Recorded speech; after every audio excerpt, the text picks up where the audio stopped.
Welcome to Good News York, sponsored by Ads on the Go. GetAdsOnTheGo.com. Shout out to Zach. Mike Brindisi with you.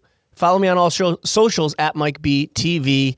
I'm flying solo. Matt's out looking for Sasquatch. He believes in that stuff. That's fine. I don't fault him for it. I hope he finds him.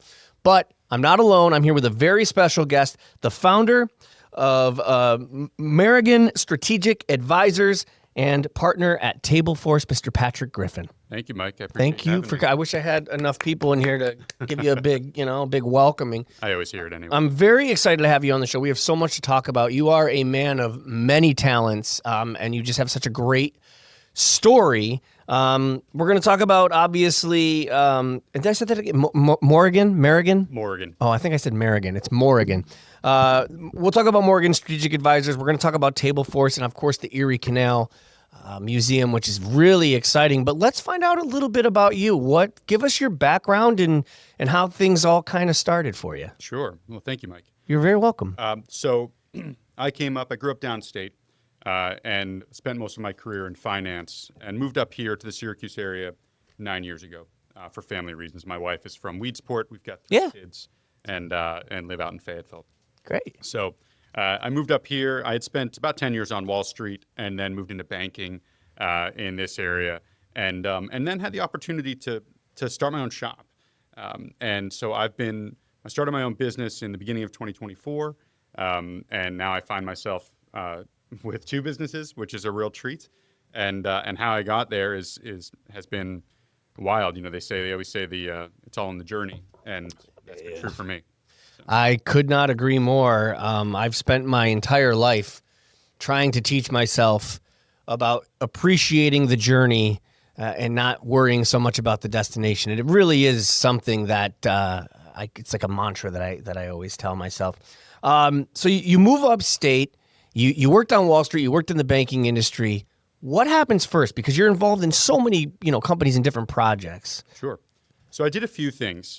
So when I came up here, two things happened kind of at the same time. Now, I was able to join a bank, and I didn't come from a banking background despite having a finance background. There are nuances there. Gotcha. In banking best practices. And so I was able to join a training program with one of the local banks, and that really helped me get ready to be a banker. But when I launched, I found that while I was expecting to negotiate quite a bit as a banker, and that having been a big part of my job down in New York, I wasn't negotiating as much, and I really missed it. Yeah. And when I was negotiating, it was with people who were just less trained, a little bit less experienced, nothing against them. It was just less a part of their professional life than it was mine. And so I decided to put together some training curriculum around negotiation and decided to start teaching it. And so I called up, I think the first thing I did after teaching it internally at the bank a little bit is I called up the Tech Garden, now Inspire, a local incubator, and I said, hey, give me a room and I'll teach people how to negotiate. And they said yes somehow, which was wonderful. And so I started trying to flex that muscle in a different way. Instead of actively negotiating deals, I just wanted to help develop people in their negotiation skills and still be able to engage in such a rich subject. And so while that was also happening, you mentioned the Erie Canal Museum, I wanted to get tied into the local community because, again, I'm not from here. And so I had an opportunity to join the Erie Canal Museum almost 9 years ago, and wanted to dig my teeth in, really, and become part of the community in an important way. And it just so happens that I did it at a nice time. I did it at a fun time for growth for the museum, but also, as many people know, we are at the end right now of what's referred to as the bicentennial period for the Erie Canal. So the Erie Canal was constructed over a period of 7 years, and it was finished 200 years ago this year. Oh, wow. And so my tenure as a trustee there, and I was board president for a little while, I was treasurer for a long time, and I've been an executive trustee for most of the time, overlaps perfectly with that bicentennial period. And so it's just through sheer coincidence, a really exciting time to be involved. And we have an amazing executive director and have a lot of energy around trying to tell the stories about the Erie Canal Museum, the Erie Canal a little bit differently. Trying to tell some stories that haven't been told about the construction and the impact on the community, technologies used, things like that. And so we are launching a new angle on that that we're just gearing up to find the best way to tell it right now. That's awesome. And, I really respect that you wanted to get involved with the community. I think that's something that people overlook when you move to a new area. Getting involved with the community is not only rewarding for yourself, and it opens up networking and new opportunities, but it's also a nice gesture to want to be a part of the community. And I really love that. So I have so many ways I want to go because I'm so interested in all of this, but let's start with the negotiation table force. Table Force is a global company. You said there's only three employees there? Yes. So three. There are two owners, and then me. I'm a third partner. I will become an owner. I'm working my way into it right now. So what fascinates me about this is you specialize in negotiation, which is so important. And it's funny because as I was researching you when I knew you were coming on, I'm realizing this is kind of a one of one thing. There's not many negotiation training. There's not a lot of negotiation training. There's certainly not companies that offer the training. So it's kind of a two-part question. How did you know that you were good at negotiation and that it's something that you were strong enough to teach at? And how do you kind of turn that into a business? Great question, Mike. So, and I'll say that I didn't know I was good enough to teach it. But in terms of how I knew I was good enough at it as a subject itself, my whole family are attorneys downstate. Oh, so there you go. At the dinner table, the art of rhetoric, the art of argumentation. If you don't have it locked down, nobody's going to pass you the peas. That's right. But then growing up, I grew up about 60 miles east of New York City, and my friends and I, we would get on the train and go into New York, and they'd all want to go shopping at the shops, and I would go to the street vendors, and I'd have some money in my left pocket. I'd have a very specific amount of money in my right pocket, and I would just go and I would negotiate for knockoff Oakley sunglasses or whatever happened to be there. And it wasn't really about the sunglasses. It was about learning the craft. About I was 14, 15 years old, just trying to get my head around deal making in this way because it was really different than retail experience that I was accustomed to. I love this. Then when I moved into the city and I was really fortunate to launch my professional career on Wall Street, the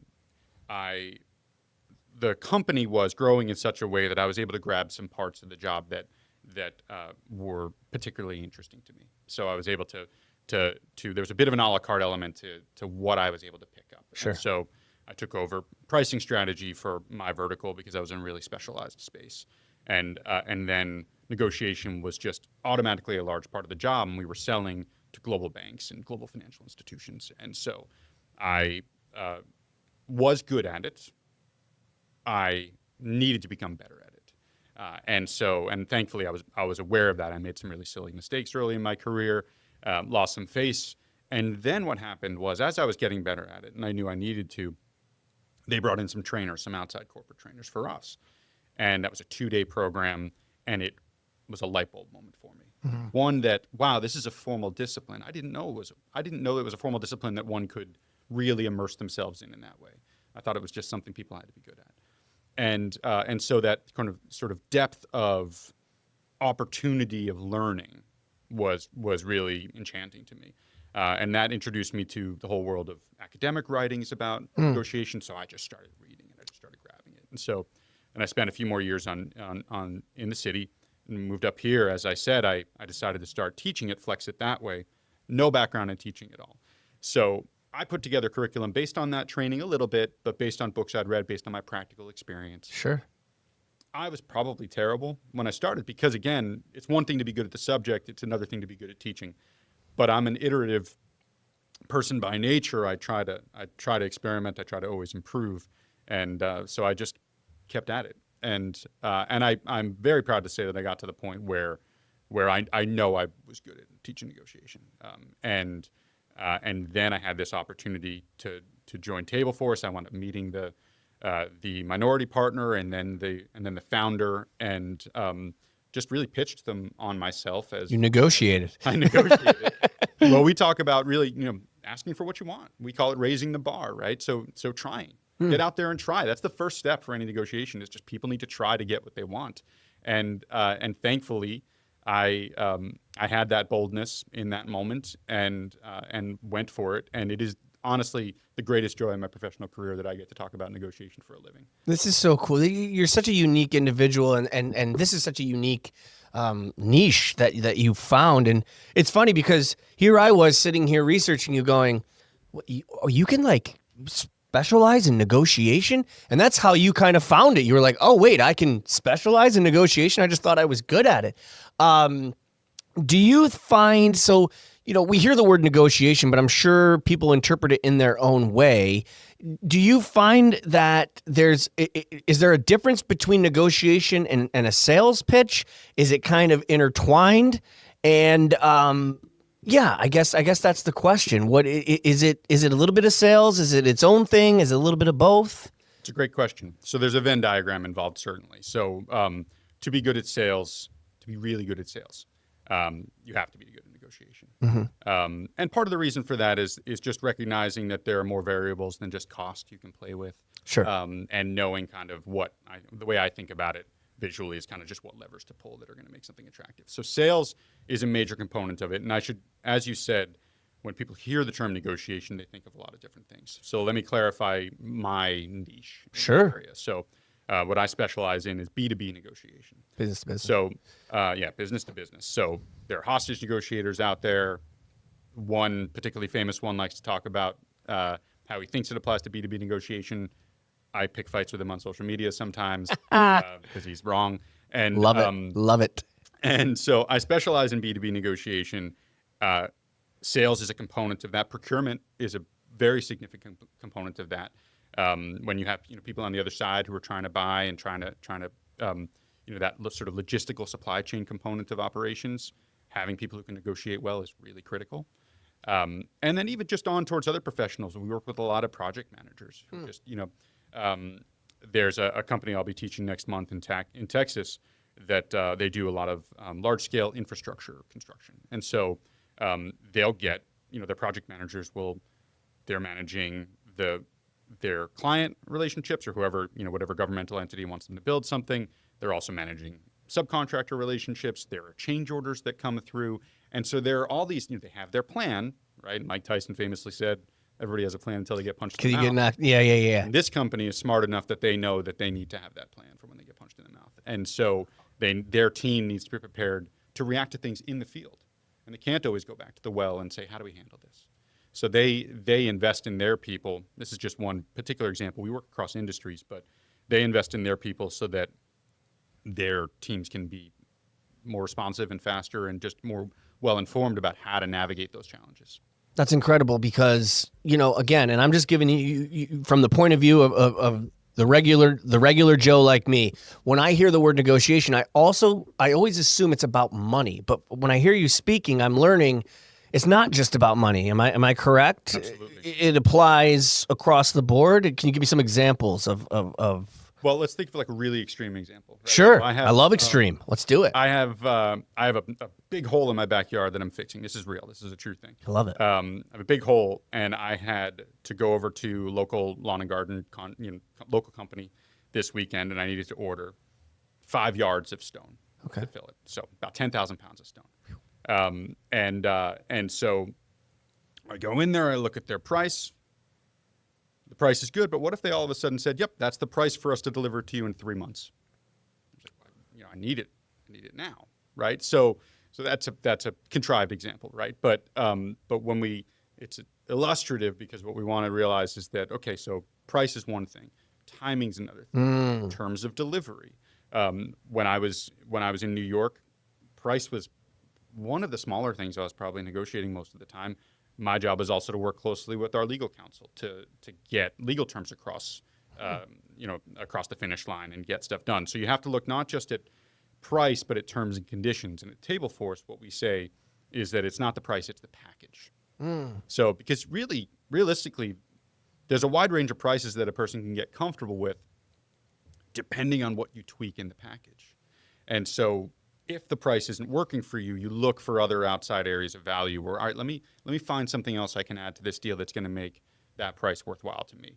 Or maybe I want them to come down on the price a little bit, and so I'm going to cede this little term that I care about. That's fantastic. And so just thinking about it as really recognizing all the variables you can play with. And one of the most fun things in our training program is that, so our bread and butter, about 80% of what we do is a 2-day program. It's in person. We don't use PowerPoint. It's interactive. There's typically 2 to 3 dozen people in a room at a time.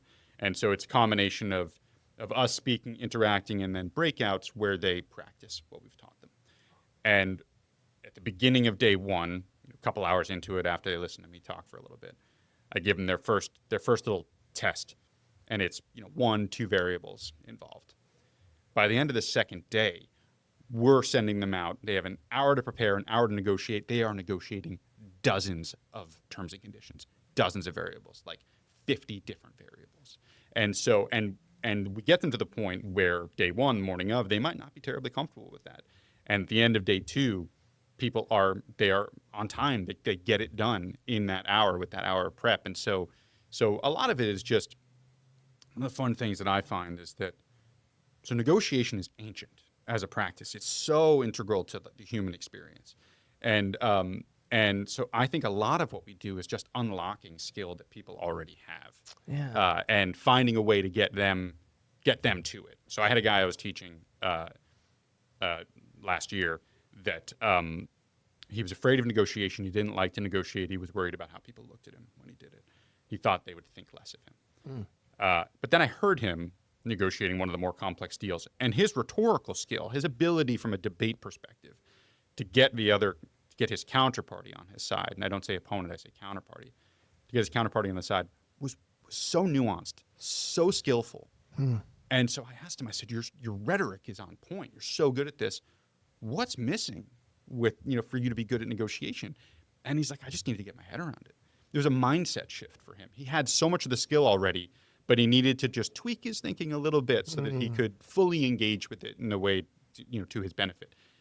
2 weeks prior to my training, he had bought a car at a dealership for asking price, and leaving on the second day, he was chomping at the bit to get into his next negotiation because he was so excited. So and that's part of it as well. And you and I talked about this earlier this morning. Is just my core ethos around this is just that everybody can get better at negotiation, and I really think every personality type can be good at negotiation. It's just a matter of finding your way to it. I love that answer. And, as you're talking, I'm realizing something I'm learning from you without you even trying to teach me is that it sounds like with negotiation, it's sometimes a lot about thinking outside of the box. Like, and as you were speaking, I'm thinking, have I ever done this? And the closest example I can think of is when we bought one of our houses, and we negotiated on price, and that kind of came to a stop. And then it became, okay, we'll give you that price, but can you paint these walls? Can you, and I remember saying to the realtor, the real estate agent, oh, we can ask for that kind of stuff. And she's like, oh, absolutely. And that kind of opened my mind to like, oh, I thought it was like, we just talk about price and that's it. And so am I right in that that's part of the negotiation? Perfect example. Oh, awesome. And that's what we look for. We look for things that are of kind of disparate value, something that is, low value to them, but high value to me. And not always, right? Painting a wall is an example of like, right. It makes a big difference for you to have that wall painted by the time you move in. 100%. Right? So that's more valuable to them, it's more valuable to you than it would be to them to go through the effort of painting. Sure. Right. And so that's an excellent example. And looking outside of just those kind of strict paradigms or strict, parameters of negotiation outside of price and getting creative, that's what turns a good deal into a great deal. That's fantastic. And it's so much fun when it works. Can you, and I'm not going to put you on the spot. It's not like this is 60 minutes, but it, obviously with what you do, like you said, it's very nuanced. There's a lot to it. But let's just say, for the sake of this podcast, like what are a couple things, like just baseline starting negotiation tips you can give, or even a misconception about negotiation, wherever you want to go with it. But sure. So let me attack each of those. So a misconception about negotiation, for one thing, and I'll tie this back to why I referred to them as a counterpart and not an opponent, especially in B2B negotiation, is that people think of negotiation as a battle. And really, negotiation, when done well, is collaborative problem solving. And so one of the things I did early on in my training, folks in negotiation, was I would set people up for a mock negotiation. They would instinctually sit on opposite sides of the table. And I'd let them do that for a little while. And then I'd make them get up and I'd make them sit on the same side of the table. And it's this silly little hack, but so that they just orient themselves, like, you know what, we are actually both trying to solve this problem. Let's also face in the same direction. Brilliant. Because we're figuratively facing in the same direction. We're trying to get this done, so let's get it done. So just dismantling this idea of it as negotiation is inherently combative and turning it into collaborative. So if you're combative in a negotiation, you're more likely to wind up with what's referred to as a distributive negotiation. You have a fixed pie. Somebody's going to get 60% of it or whatever percent of it. The other person's going to get the remainder. You can shift then to a value-creating negotiation framework where both parties can really wind up walking away with more than they thought they could. A good example of this is, if you've got something you're being asked to give up, you want a little bit of value in exchange for it. Maybe an introduction, right? So, hey, I know that you work with X company. I would really like to talk to them. Can you write me a letter of reference to them? That is no cost. That is free for your other party. It's very valuable to you. And so we look for those areas because that really allows us to maximize that value and identify those areas where things are differently valued between the two different parties. So let's talk about how everybody can get better at negotiation. Sure. Starting 5 minutes after they listen to this. The first thing I always tell people is just try, ask, right? You want something, ask for it. You never get anything you don't ask for, generally speaking. And so ask. And when you do that, one, it'll stop being scary because it's scary for a lot of people. But two, you'll just learn about how to get what you want. And so it's always in the asking and getting comfortable with being told no, right? So just getting rid of that fear. But the other component is that is really important and integral to getting better is never give anything up without getting something in return. It doesn't have to be a lot. It doesn't have to mean the same thing to them that it does to you, right? An introduction, a letter of reference. But if I'm giving something up, if I'm ceding a position, I'm going to ask you for something in return. And at Table Force, we refer to that as the habit and the loop. You get into this habit and this loop of, yes, I can do that if you do this. No, I can't do that, but if you can do this, then maybe I can help you out here. So this kind of understanding of exchange. Big push and pull. Yeah. And what that does is not just, it's not just extractive, right? You're not just taking. You're exchanging, and when you're exchanging, you're actually also building a relationship, and you're making things a little bit stickier. So when people negotiate our way, they tend to wind up with more strategic partnerships than they do just transactional relationships. Because transactional relationships are kind of bulky and cumbersome, and when you can move towards more of a strategic partnership, there are some profound efficiencies there. So if before I talk to you, if I knew someone was going into a negotiation and they came out, I might ask, so did you win? Is it a win-loss thing? No. So it can be. It ideally isn't. And especially, again, I'll qualify in B2B negotiation. We teach people how to get win-win outcomes because in a B2B negotiation, in the vast majority of B2B negotiations, your goal is to interact with that other party again. If this works, I want to come back. I want them to do another deal. I want to buy, more drill bits from you, or I want to, so there is opportunity, and when you're in a negotiation, you want to think about your immediate needs, what you're trying to get out of it, but you also want to set that stage for a continued relationship. And so moving to an area where it's win-win, and you're not, you want to know what you can give up, right? You need to know what you can give up. You need to know what you have to absolutely shield. So as long as you stay within that and you protect what you need to, and you never give up without getting something in return, then that is what turns negotiations into win-win. So win-lose negotiations obviously exist, but when done well, win-win negotiations are really achievable. Yeah, and that makes total sense. I've heard many times in many instances where someone said, just get to the next meeting. That's the goal of this meeting, is get to the next one. Sure. And it sounds like that applies. Patrick Griffin of Table Force. I could talk about the negotiation aspect all day, but I want to respect your time. And Danny, he He's going to kill me if I keep going. I want to talk about the Erie Canal Museum, because this is fascinating. And the Erie Canal, it's funny because when I heard about this, I was excited because, as you know, Mike Ron is coming into the Syracuse area. So one of the things that we keep hearing over and over from different people is they're saying that this is the biggest thing since the Erie Canal. So obviously people from around here know the significance of the Erie Canal and, a little bit of the history, but to have an entire museum kind of reiterates my point of that it really is a big deal.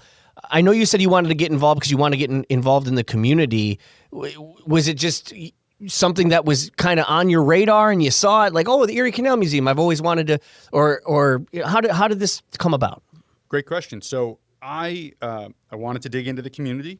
I knew only a little bit about Central New York and Syracuse, but I knew enough to know that the Erie Canal was a pivotal factor in the emergence of Syracuse as a city. Mm-hmm. And so I felt, and I continue to feel, that in order to understand Syracuse, you have to understand the canal. You have to understand the impact of that massive economic and technological achievement. Yeah.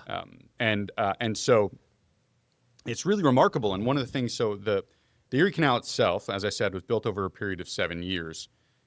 They had a toll for it at the time. So you had to pay a toll. And yet what happened was it was a series of tolls. There were what are called waylock buildings, where you would bring your boat into this building. It's a lock that would weigh your boat, waylock building. And that would determine how much fare you paid, how much toll you paid. The Erie Canal Museum in downtown Syracuse is in the only remaining waylock building in North America. So that is exactly where the original canal passed through. Wow. And it's in this building that is another technological marvel. And so, we don't have the scales there or anything any longer.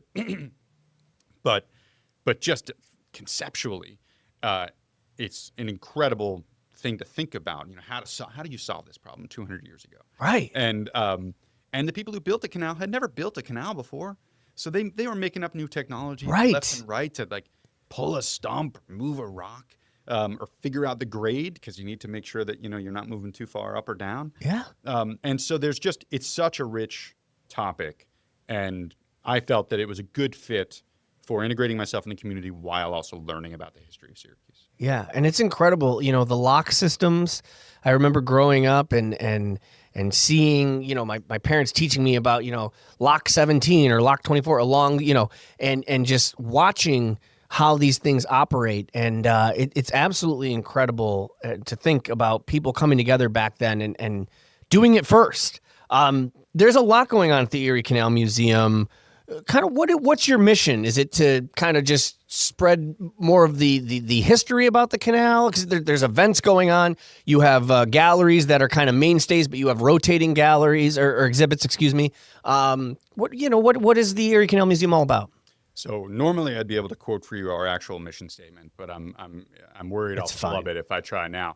But the goal of the Erie Canal Museum is to educate the community on the impact, both social, technological, and economic, on the communities in Central New York. And one of the things about that, excuse me, is that we have been telling the story a certain way for a long time, and there are aspects of that story that we haven't always told well.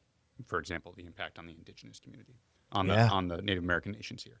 And so one of the big things that we're trying to do under the leadership of our executive director is get better at telling those stories that we haven't always told, and in an equitable way, and in a way that really reflects the reality of those changes, both good and negative, sure. Positive and negative. And so it is, the nice thing about it is that there is just so much there. And so yes, as you said, we have some fixed exhibits. We have rotating exhibits that come through. We're getting better and better every year at throwing events, and we've got really incredible professionals at the museum that put together instructional programs. We have a gala coming up where we're collaborating with the Onondaga Historical Association. That is this month, and may or may not come out before this airs. But we are, so the trustees and the employees there are all sort of a self-selected group of people who are just trying to do things better and use some skills we developed in our professional lives to for a different purpose, and because of that, you wind up with this really wonderful cocktail of creativity and curiosity and just storytelling. It's amazing. Is there something, again, I feel like I'm putting you on the spot, but is there one kind of cool fact about the Erie Canal that you can think of off the top of your head? Like if I was to go to the museum and leave and go, I can't believe, that this was, this happened or this is a part of it. What's something that people don't know too much about? Sure. So I think my favorite thing, and I don't know how specifically we talk about this in the museum exhibits itself, but so New York obviously was a major economic center, continues to be, but 200 years ago it already was. And by virtue of developing the Erie Canal, you connect the Great Lakes to New York City. Everybody knows that, right? Come down the canal, go down the Hudson, you get to New York. But what a lot of people don't think about is that once you can connect to the Great Lakes system, you can connect to the Mississippi. And once you can connect to the Mississippi, you can connect to the Gulf of Mexico. Really? And so because of that, there is a massive triangle of the eastern portion of this country that becomes an economic circuit instead. And so it kind of completes the Erie Canal, completed this circuit and became an absolute economic revolution as a result. And I think it's really a major part. It's funny, the federal government at the time refused to contribute any funds to the development of the Erie Canal Museum. They considered it a New York problem, New York State problem. And but the impact, the benefits for the nation as a whole would be really difficult to calculate. Yeah. So you should have went back to the federal government and said, this isn't a New York problem. We're talking about the Mississippi. We're talking about, this giant triangle. That's the exact answer I was hoping for. That is so cool. Just when I thought, okay, we've talked about Table Force, we've talked about the Erie Canal Museum. You also work for Morgan Strategic Advisors. So first of all, do you sleep ever? But second of all, tell us a little bit about the Strategic Advisors, Morgan Strategic Advisors. So Morgan Strategic Advisors is my company. My wife and I own it together, but she's not operationally involved. And it is what we call a fractional chief financial officer practice. So I'm essentially a consultant. Okay. And I work as a chief financial officer for small companies that are growing, but aren't yet large enough where they can really justify a full-time CFO. And so the practice of being a fractional CFO is pretty broad and takes a bunch of different shapes. And it's a growing practice. So in 2025, it was expected to grow about 60% in terms of the number of people or opportunities in the fractional CFO space. And so each of us has to, anybody who considers themselves a fractional CFO, you have to be specific about what you're good at. Mm-hmm. And so fractional means part-time, but it also means part in scope. And so what I do, where I specialize, is that I work with companies that already exist. So I don't really work with startups. So I work with companies that already exist, have product market fit, and are looking to grow. But growth is expensive. So how do you do that? And so I come in with the strategic guidance from a financial perspective. Says, okay, you're at this inflection point where you need to grow, but you need to know how to do that in a smart way. You need to have the right systems in place so that it's sustainable. Maybe you need to access outside capital. And so I help them get to that next level. And my goal with these, so currently, this is a practice I keep small on purpose. Actually, there was about a year ago. So I started this practice in the spring of 2024. And it only happened because somebody approached me and asked me to help. It was somebody with an existing business, same thing, opening a second location, and didn't know how to do that from a financial perspective. And so I said, sure, I'll help. And then I figured out how to be good at that. And then somebody else approached me and asked me for help, and then somebody else. And all of a sudden, I had 6 companies that wanted my help with this, and it was too many for a few reasons. One, I was really focused on negotiation, table force, and 2, I couldn't do well at 6. It was too many. I couldn't give them all the attention and the care they deserved. Yeah. And so I fired all my clients except for one, this wonderful analytical lab out in Rochester, and kept it at that level. And then earlier this year, I received a call from some of the folks at Center State, and they asked me to speak with another company, and so I took on a second client. And that's been a real joy because it allows me to flex these skills, these capabilities that I developed in my financial career for these companies that just get me so excited because the founders are just incredible people. And so I get to be selective with who I work with. I only work with people for whom I can be an unabashed cheerleader. And so that's just a source of joy for me. So there's a little money in it, but really it's a source of joy for me. And it happened by surprise. It wasn't by design. One factor that we didn't mention that is helpful is after grad school, I wound up co-writing a textbook on working capital management. And so I'd had, that sort of academic endeavor of understanding working capital needs between different industries. And then my experience as a banker was really helpful with that as well. So I found a way to redeploy my skill. And I do sleep. I've